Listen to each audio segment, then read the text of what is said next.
Hello Bliss Beauties and Babes, and welcome back to my channel. In today's video, I'm going to be showing you how to make these really fun DIY bath bombs with only a few ingredients. Don't forget to give this video a like, subscribe so you don't miss more videos like this, and let's get started. Here I wrote out the basic recipe for you guys so that you can screenshot it and use it for later. The majority of these ingredients you probably already have in your cupboard.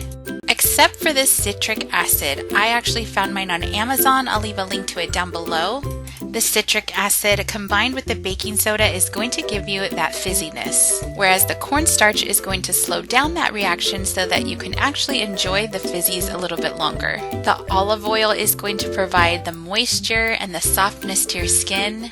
If you don't have olive oil, you could try using coconut oil or a different oil that you have instead of olive oil. And essential oil is always optional, it just adds some fragrance. You could also add food coloring, which I just opted not to do that.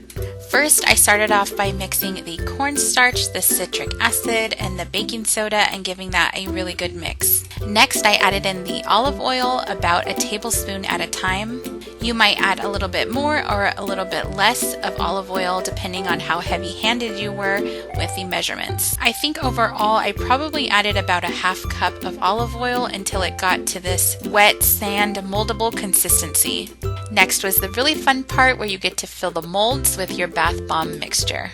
I had this pineapple mold from the Dollar Tree. I also have these block molds from the Jello play kits. If those are still available, I will leave a link to them down below. I was actually making these bath bombs for my son to play with, so I took some little toys so that I could hide inside of the block molds. I think these would be so fun to customize on your own. You could do it for a girls' night, you can do this as a gift, a party favor for adults or for kids. The blocks turned out the best in my opinion. I think maybe because they were thinner and because the pineapple silicone mold wasn't as flexible and flimsy as other silicone molds. I think just in particular, the one that I had from Dollar Tree was just a little bit too stiff.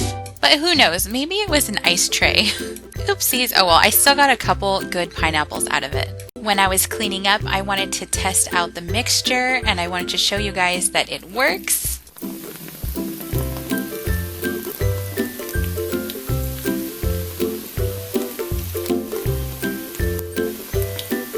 After you're done with the molds, make sure you let them fully dry. I let them dry overnight for 24 hours. I probably could have even let them dry a little bit longer.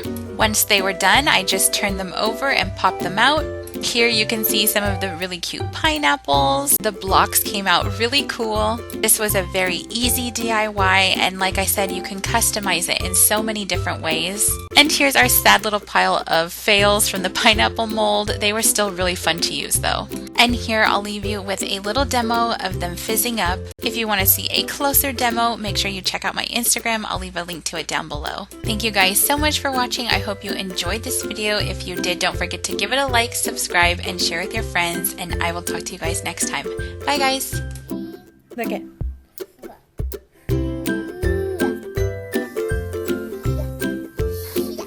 Come see, get up.